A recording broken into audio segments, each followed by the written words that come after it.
00118.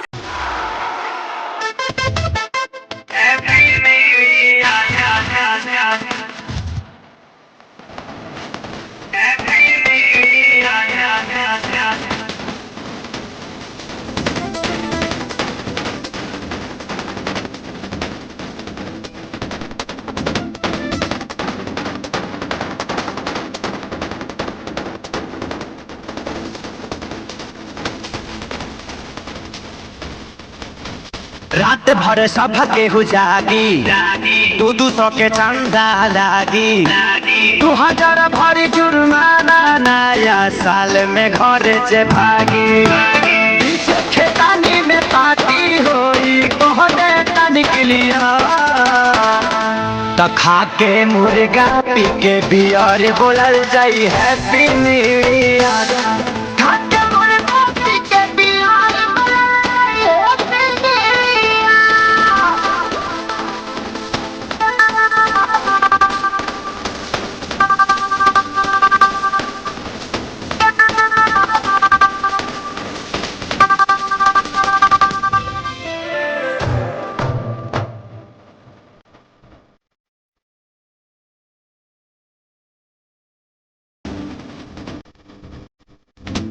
प्यारे लाला लाई है मसाला लहसुन प्याज मरीच काला कोई ठालई है श्याम देहाती पवन के घरे पताला।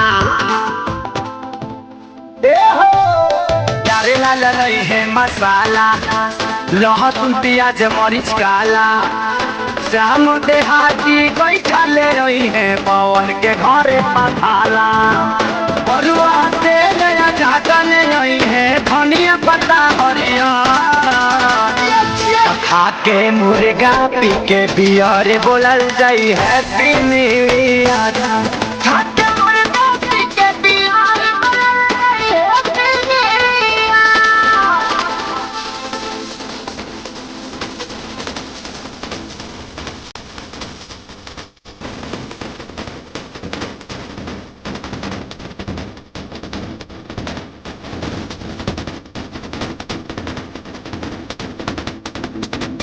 सोनू लई है पतीला मुर्गा खेसारी देसीला हो पंकज भैया आटा ले रही है आशीष तू करी हो न गीला आटा बिया से सुनाई। सोनू लई है पतीला मुर्गा खेसारी देसीला धनंजय भैया आटा ले रही है करी हो न बिकी गीला बोतल गिलास विकास ले आई है पानी पियई है रात भर तो खा के मुर्गा पी के बियर बोलल जाई हैप्पी न्यू ईयर।